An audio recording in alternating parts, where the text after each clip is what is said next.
My partner said my name last night. Clear as anything. Same cadence, same flat vowel on the A, that's pure North Idaho. Hey, Colin, come look at this. His voice. His exact voice. Except Ben has been dead for 6 weeks. And I was alone in the tower. I need to go back. I need to explain how I got here, because if I don't lay it out from the beginning, none of what's happening now will sound like anything more than a man losing his mind in the woods. Maybe that's what it is. I've considered that. I've considered it seriously and thoroughly and at length, usually around 3 a.m. when the dark outside the windows is so total it might as well be a wall. But I don't think that's what this is. My name is Colin Bryce. I'm 34 years old, and for the last 3 summers I've worked as a fire lookout for the U.S. Forest Service in the Nez Perce Clearwater National Forest in northern Idaho. The posting is a tower called Granite Point, a 14 by 14 foot cab perched on a 40-foot steel frame tower at 6,200 feet elevation. The nearest paved road is 19 miles east. The nearest town, Elk River, population about 130, is 26 miles by Forest Road. The nearest staffed ranger station is at Pierce, 41 miles. It is, by any honest measure, one of the most isolated postings in the lower 48. The job is simple. You sit in the cab. You watch the forest. You have a pair of binoculars, an Osborne firefinder on a pedestal in the center of the room, a 2-way radio, a landline phone that works about 60% of the time, and your own eyes. When you see smoke, you take a bearing with the Osborne, radio dispatch in Orofino with the azimuth and your best estimate of the distance, and they triangulate it with another lookout or a spotter plane.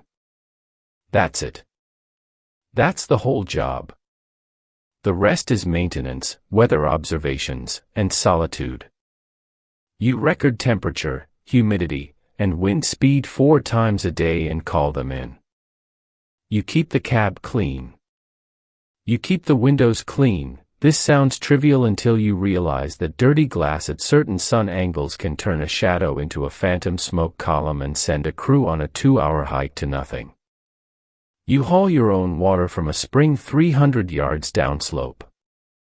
You cook on a propane stove. You read a lot of books. And you talk on the radio. The radio is everything up here. It's not just your emergency line, it's your connection to the fact that other people exist. The Forest Service network in this district operates on a shared frequency, and during the day it's moderately active. You hear dispatch coordinating with trail crews. You hear the other lookouts. There are 4 of us in this section of forest, spaced roughly 20 miles apart. You hear helicopter pilots and fire crews during active incidents. The voices come and go, clipped and professional, and they remind you that you're part of something, even if you can't see any of it. At night, the radio quiets down. By 10 p.m. most nights, there's nothing. Dispatch signs off. The other lookouts go to sleep or at least go silent. The frequency holds a faint static hiss, the sound of the atmosphere being translated into electricity, and that's all. I've never minded the silence. 3 seasons up here and I've come to think of it as a texture rather than an absence. The static has a grain to it that changes with the weather, with atmospheric conditions, with the time of night. You learn to hear it the way a sailor hears the ocean, not as one sound, but as a constantly shifting surface with depth and variation. That's important. Because when the silence changed, I noticed. Ben Adler was the lookout at Cold Springs Tower, 17 miles north-northwest of my position.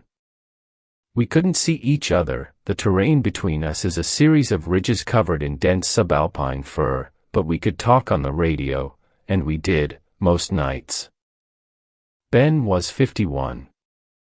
Former high school science teacher from Boise who discovered the lookout life after his divorce and never went back. He'd been at Cold Springs for 9 seasons, the longest tenured lookout in the district by a wide margin. He knew the forest the way only someone who'd watched it for nearly a decade could. He could identify a drainage by the way fog settled into it at dawn. He could tell you which ridge would catch lightning first in a storm by the shape of the updrafts. He was methodical, calm, and kind, and talking to him on the radio each evening was the closest thing I had to a social life between June and September. We had a routine. Every night at 9 p.m., after the last weather observation, one of us would key the radio and check in. Nothing formal, dispatch didn't require it. It was just ours. Cold Springs, you up? Granite Point. Yeah, I'm here. Quiet night. We'd talk for 10 minutes, maybe 20. The forest. The weather. Books. Whatever was on our minds. Then we'd sign off, and the night would begin.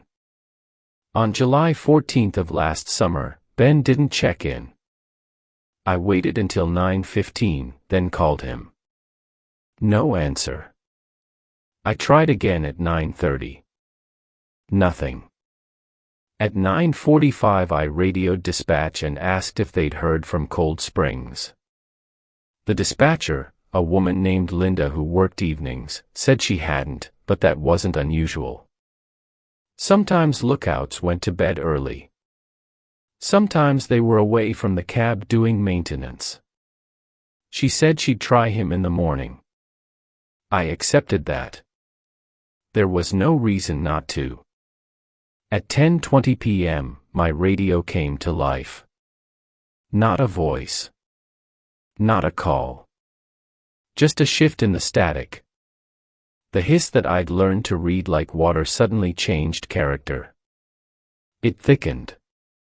The grain of it went from fine to coarse, as though the air between my antenna and the repeater on Bald Mountain had been replaced by something denser. I sat up in my cot and listened. It lasted about 40 seconds. Then the static normalized, and the night was quiet again. I wrote it off as atmospheric. Summer nights in the mountains can do strange things to radio propagation, temperature inversions, ionospheric skip, all sorts of phenomena that produce weird artifacts on the frequency. I went to sleep. In the morning, dispatch raised Ben on the radio. He was fine. He'd had a headache and gone to bed early. Nothing to worry about. That was the first time. I want to establish something about the timeline, because the pattern doesn't mean anything unless you can see it laid out. July 14th, Ben misses check-in. Unusual static event at 10:20 p.m. July 22nd, Ben misses check-in again. Says the next morning he fell asleep reading. That night at 11:05 p.m., the static shifts. Same quality, coarser, thicker. Duration, roughly 1 minute. July 29th, Ben checks in at 9 p.m. as normal but sounds distracted. Ends the conversation after 4 minutes, which is short for us. At 2:13 a.m., I'm woken by the radio. Not static this time, a sound underneath the static. Low, rhythmic, almost tonal, like a signal buried in the noise floor. I listen for 3 minutes. It stops. August 3rd, Ben doesn't check in. Dispatch can't raise him the next morning either. A trail crew diverts to Cold Springs and finds the cab empty. Ben is located an hour later, a quarter-mile downslope from his tower, sitting on a fallen log, staring north. He tells the crew he went for a walk and lost track of time. At 2 a.m. In the dark. In the woods. He's reprimanded. He apologizes. He stays on duty. That night, he calls me at 9 p.m. He sounds normal, fully himself, warm, articulate. Sorry about the scare. Don't know what got into me. You went for a walk at 2 a.m., Ben. I know. I know. I thought I heard something, and I wanted to get closer. Heard what? A pause. Long enough that I checked the radio to make sure the connection hasn't dropped. Hard to describe. You know how the static gets sometimes. That thick sound. My stomach did something I didn't expect. Yeah, I said. I know the sound. It was like that, but not on the radio. In the air. Outside the cab. I thought, this sounds insane. I thought it was coming from the trees. I didn't respond immediately. I was standing at the north window of my cab, looking out into the dark expanse of forest between us, 17 miles of black ridge and blacker valley, not a single light visible. Ben. Don't go out at night. I know. I mean it. Whatever you heard, it's not worth. I know, Colin. I'm fine. Really. We signed off at 9:22 p.m. At 11:47 p.m., the radio changed again. This time I was awake, reading. I heard it clearly, the shift in the static, the coarsening, and underneath it, the low tonal quality I'd noticed on July 29th. But there was more definition now. Not a single tone but a cluster of them, overlapping, rising and falling at intervals that felt almost structured. Almost deliberate. Like a voice slowed down to the point where it's no longer recognizable as language. I picked up the handset. Cold Springs, this is Granite Point. Ben, are you copying? The sound didn't stop. If anything, it intensified, the tonal layers thickening, pressing against each other, filling the frequency with something that felt physical. I could feel it in my jaw, in the roots of my teeth, the way you feel very low bass at a concert. Then, abruptly, silence.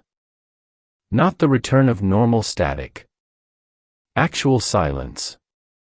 The radio was dead, no hiss, no carrier tone, nothing. As though the atmosphere between my antenna and the rest of the world had been removed. I sat in that silence for 4 minutes before the static returned, thin and normal and fine-grained. I didn't sleep. The next 2 weeks are where things become difficult to talk about, because they involve a period during which I second-guessed my own perceptions constantly. The fire season was active, 3 significant starts in the district, crews moving, aircraft overhead, the radio busy with operational traffic during the day. Everything was normal. Everything worked the way it was supposed to work during daylight hours. But at night, the frequency changed. It happened every 3 to 4 days at first, then every other day, then nightly. The static would thicken. The tonal sound would emerge.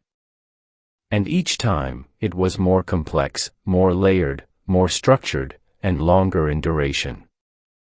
What had started as 40-second episodes in July were now lasting 5, 8, 12 minutes.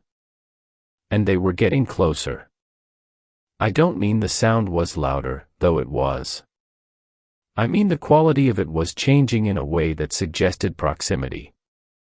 Radio signals have a character that shifts with distance. There's a thinness to a signal that's traveled a long way, a kind of atmospheric smearing. The tonal sound was losing that quality. It was becoming tighter, more immediate, as though whatever was producing it was physically moving nearer. I started keeping a log. Not for dispatch, I didn't report any of this. I didn't know how. What would I say? The static sounds weird. I wrote it down for myself, in a yellow legal pad, with timestamps and descriptions. August 7th, 11:30 p.m., tonal event. Duration, 5 minutes, moderate intensity. Signal quality, distant. August 9th, 12:15 a.m., tonal event. Duration, 8 minutes, higher intensity. Signal quality, closer. Possible directional bias, stronger on north-facing antenna element. August 11th, 1:40 a.m., tonal event. Duration, 11 minutes, strong intensity. New characteristic, brief silences within the event, 2 to 3 seconds each, occurring at irregular intervals. Almost like pauses. Signal quality, significantly closer. August 12th, 2:05 a.m., tonal event.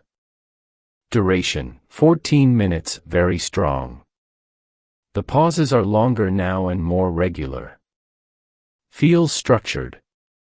Feels like communication. Signal quality, near. North-facing. The signal was coming from the north. Cold Springs was to the north. I called Ben every night during this period. Every single night at 9 p.m., without fail. He answered every time. He sounded fine.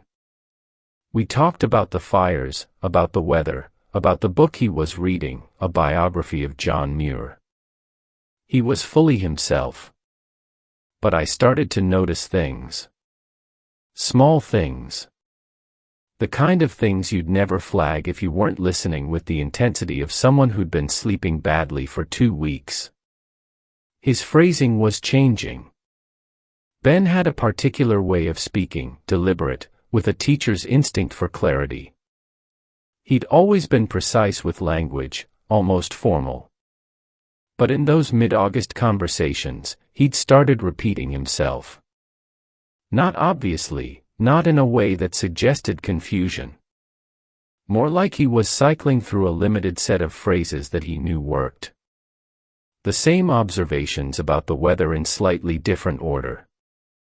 The same reassurances. Quiet night out here. Nothing to report on my end. I'm fine. Really? He said, I'm fine, really, in every conversation from August 8th onward. Every single one. The exact same phrasing, the exact same inflection. Not like someone who was reassuring himself.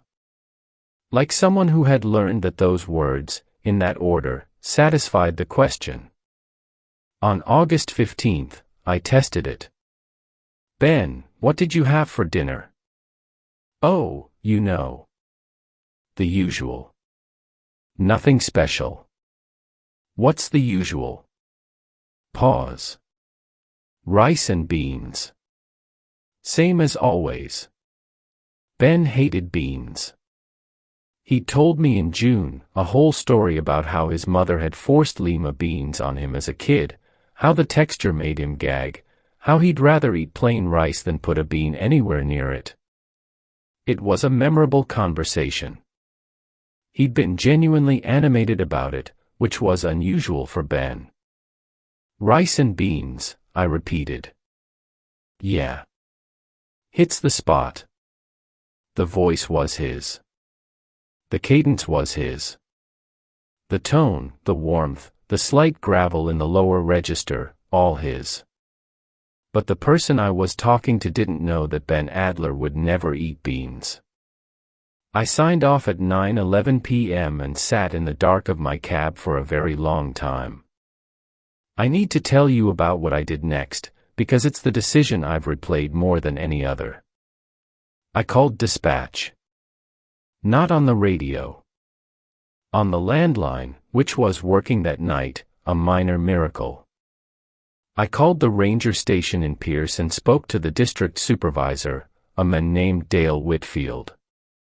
I told him I was concerned about the lookout at Cold Springs. I said he'd been behaving erratically, the night walk, the distracted check-ins, the missed contacts. I said I thought someone should go up there and make sure he was all right. Dale listened. He was patient about it. He said he'd send someone up the following week when a trail crew was in the area. Can you send someone sooner? Colin, we're in the middle of 3 active fires. I don't have the bodies to spare for a welfare check on a guy who went for a walk 3 weeks ago. He's answered every radio call since then. He sounds fine. He sounds fine, I agreed. That's not the same thing as being fine. Dale said he'd see what he could do. The trail crew reached Cold Springs Tower on August 22nd. The cab was empty. Ben's personal effects were there, books, clothes, food supplies. His radio was on the desk, switched on, tuned to the correct frequency. His binoculars were hanging from their hook by the window. Everything was in order. Everything was in place. They found Ben's body in a ravine, 3/4 of a mile north of the tower, at the bottom of a steep drainage. The terrain there is brutal, loose scree over basalt, old-growth deadfall, no trail. The kind of place you'd never go deliberately, especially at night. Cause of death was determined to be a fall. Blunt force trauma consistent with a tumble down the rocky drainage. Time of death was estimated at approximately 2 weeks prior. 2 weeks. August 8th. Give or take a day. I had spoken to Ben on the radio every night from August 8th through August 21st. 14 conversations. With a man who had been dead the entire time. The Forest Service investigated. There wasn't much to investigate. A lookout had taken a walk at night, fallen in bad terrain, and died. Tragic but not unprecedented. Isolated postings, mental health, the toll of solitude, the narrative wrote itself. They found no evidence of foul play. The coroner in Grangeville signed off on the report. No one asked about the radio calls. I didn't tell them. I want to be clear about why. It's not because I was afraid they wouldn't believe me, though they wouldn't have. It's because I understood, with the particular clarity that comes from weeks of sleepless analysis, that telling them would accomplish nothing. The calls weren't recorded. The radio system doesn't log individual transmissions. I had no evidence beyond my own testimony, and my own testimony described something impossible. So I said nothing, and they offered me a leave of absence which I declined, and the season continued. They didn't replace Ben. Cold Springs Tower was shuttered for the remainder of the season. The cab was locked, the shutters closed, the repeater on Bald Mountain continued to relay signals across the network as though nothing had changed. And every night, the radio did something it had never done before. The silence. That's the part one haven't explained yet, and it's the part that matters most. After August 22nd, after they found Ben, the tonal events stopped. No more coarsening of the static. No more buried signals. No more layered sound pressing against the frequency. The nights were quiet, the way they'd been before any of this started. But at some point each night, and I mean every night, without exception, from August 23rd until the end of the season, the radio would go silent. Not quiet. Not low. Silent. The static would vanish. The carrier tone would drop. The frequency would become a void, an absolute absence of signal that lasted between 4 and 20 minutes. It happened at different times. Sometimes just after midnight. Sometimes at 3 a.m. Sometimes at the very edge of dawn. No pattern I could identify. During these silences, the night outside my cab changed. I don't know how to convey this without sounding like I've lost my grip on things, so I'll try to be strictly observational. The forest at night has a sound.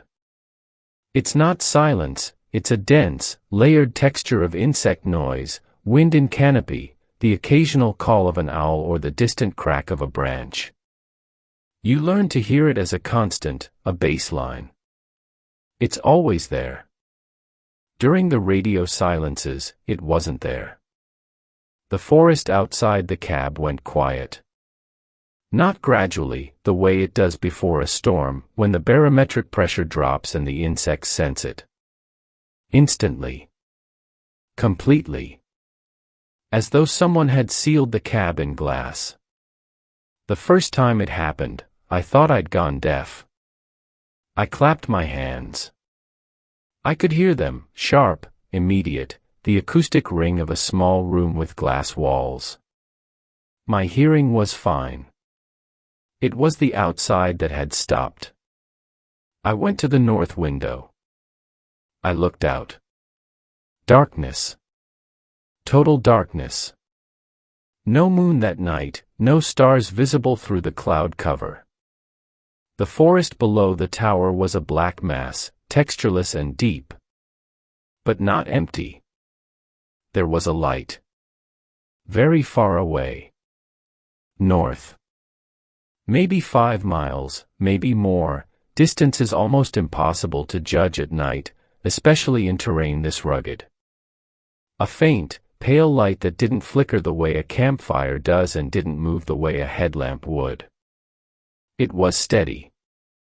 Fixed. Low to the ground or just below the canopy line, hard to tell. It was in the direction of Cold Springs. I watched it for the full duration of the silence, 9 minutes that night. When the static returned to the radio and the forest sounds resumed, the light went out. Not gradually. Not like a lantern being dimmed. It was there, and then it simply wasn't. I picked up the radio. Dispatch, Granite Point. Nothing. Silence. Then a burst of static, and Linda's voice. Go ahead, Granite Point. Is anyone in the Cold Springs area tonight? Any crews, any campers, anything? Negative, Granite Point. Cold Springs is closed. Nothing active in that drainage. Copy. Thanks. I sat down and stared at my hands. The light came back every time the radio went silent. Every single time. Same location, same quality, pale, steady, fixed. Sometimes brighter. Sometimes so faint I wasn't sure I was seeing it. But always there, always in the same direction, always and only during the window of silence. I logged it. August 25th, 1:12 a.m., radio silence, 7 minutes, light visible. Pale, steady. Bearing 338 degrees, consistent with Cold Springs area. August 27th, 3:41 a.m., radio silence, 12 minutes, light visible. Brighter tonight. No movement.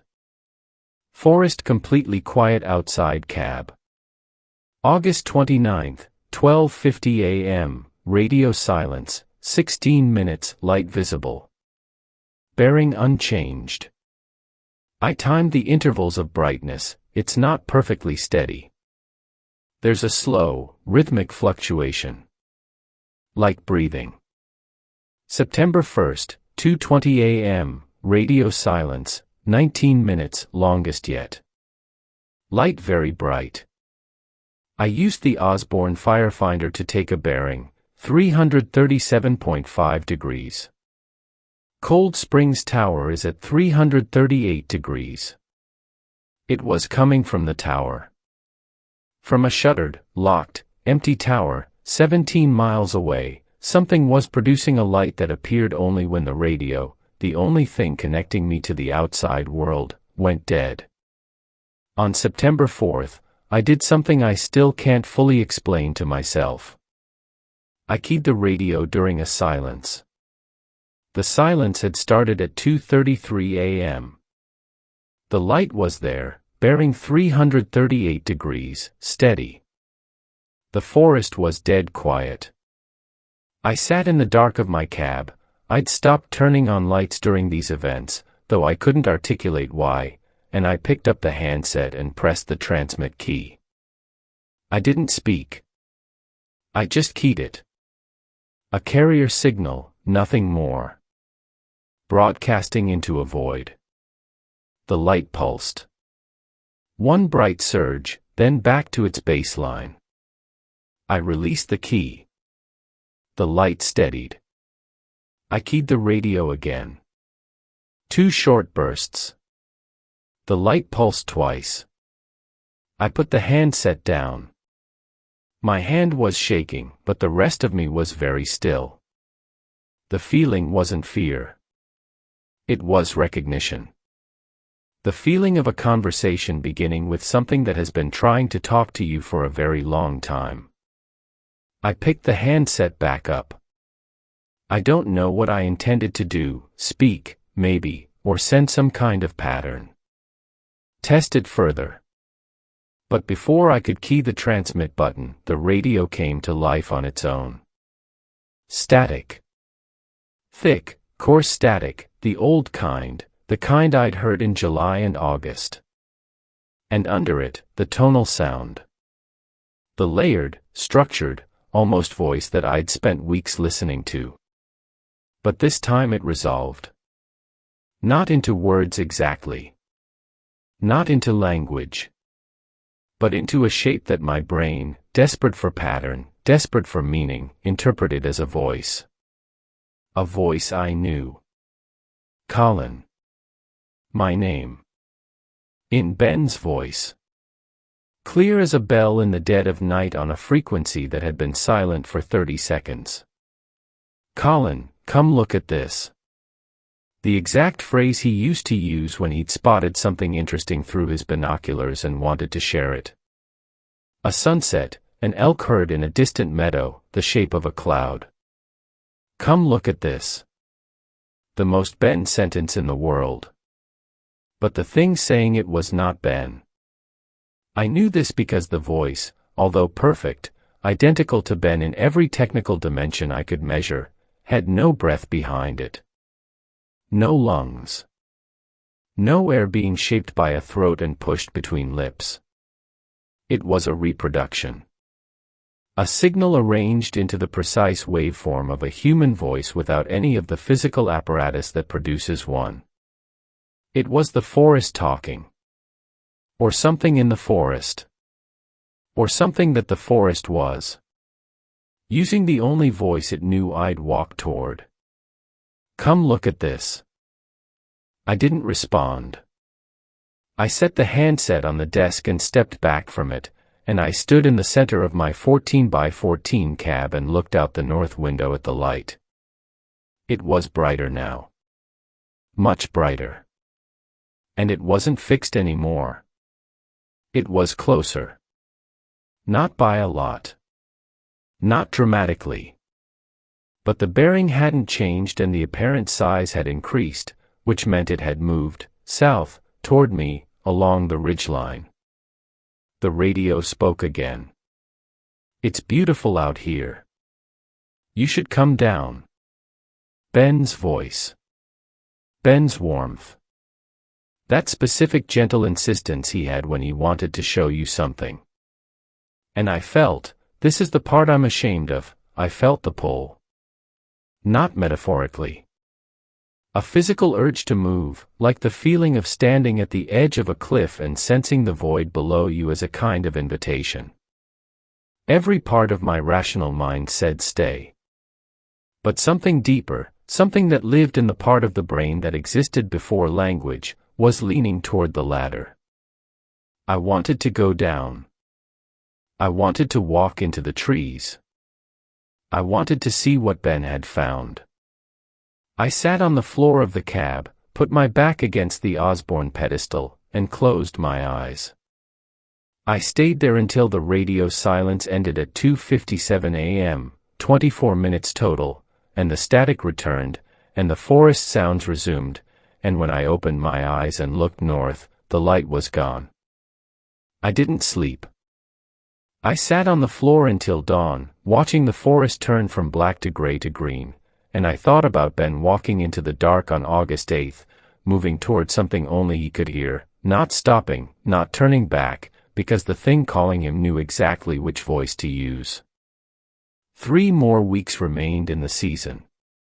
Every night, the silence came. Every night, the light appeared. Every night, the radio produced Ben's voice, asking me to come down, to come look, to come outside. The phrases varied, but the tone was constant, warm, inviting, patient. It never threatened. It never demanded. It simply offered. And each night, the light was a little closer. I started measuring it. Using the Osborne and some rough trigonometry based on the apparent brightness and the terrain profile between us, I estimated the distance each night. September 5th, approximately 14 miles. September 9th, approximately 11 miles. September 14th, approximately 7 miles. September 18th, approximately 4 miles. At that rate, it would reach Granite Point by the end of September. I called Dale Whitfield on the landline on September 15th. I told him I wanted to end my season early. He asked why. I said the isolation was getting to me, that I wasn't sleeping well, that I thought I should come down. He was understanding. He said I could close the tower on September 22nd, a week ahead of schedule. 1 week. 7 nights. I need to tell you about September 19th because it broke the pattern, and breaking the pattern was worse than the pattern itself. At 1:45 a.m., the radio went silent. I was ready for it, sitting in my chair, legal pad in hand, binoculars around my neck. I looked north. No light. For the first time since August 25th, the light was not there. I scanned the entire northern horizon. Nothing. Blackness. The silence outside was total, no wind, no insects, nothing, but the darkness was unbroken. I felt a rush of relief so intense it made my eyes water. Gone. It was gone. Whatever it was had stopped, had turned back, had dissipated. I was going to be fine. I was going to close the tower and drive down the mountain and never come back. Then I turned around. The south window. The light was behind me. Not 17 miles away. Not 4 miles away. Close. Below the tower, in the trees at the edge of the clearing where the trail meets the base of the steel frame. A pale, steady luminescence filtering up through the canopy like moonlight through water. Maybe 300 yards from where I sat. It had circled. While I'd been watching the north, it had come around. The radio spoke. "Colin, I'm right here." Ben's voice. From below me. Not from the radio, from the trees. From the air outside the cab. From the clearing. The radio was silent, dead, void. But the voice was clear, projected upward through the night air with a fidelity that no human throat could produce at that distance. "Come down. I want to show you something." I didn't look. I crawled to the center of the cab, below the window line, and I lay on the floor with my hands over my ears, and I stayed there for 41 minutes until the radio static returned and the insects started singing and the light, I checked, eventually, from the floor, just barely lifting my head above the sill, was gone. I closed the tower on September 22nd, 3 days later. I packed my gear, locked the shutters, padlocked the cab, and hiked out to the trailhead where I'd left my truck in June. The drive to Orofino took 3 hours. I checked into a motel, took a shower, and slept for 14 hours. That was 6 months ago.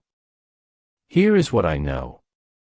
Something in the Nez Perce Clearwater Forest produces a signal, electromagnetic, audible, possibly both, that suppresses radio transmission and ambient sound in a localized area. This signal has a physical source that produces visible light and is capable of directed movement through terrain.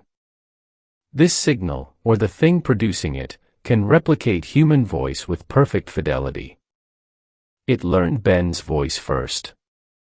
It used Ben's voice to call him out of his tower on a night in early August, and he went, and he died in the ravine while following it. After he died, it continued to use his voice on the radio frequency. It talked to me for 14 nights as Ben. It answered my questions. It said the right things in the right way. It was patient and methodical, and it only made one mistake in 14 nights. It didn't know that Ben hated beans. When I stopped believing the voice on the radio, it changed strategy. It stopped mimicking conversation and started mimicking invitation. It used the silences, the dead windows when no one could hear me and I couldn't reach anyone, to make its approach. Slowly. Over weeks.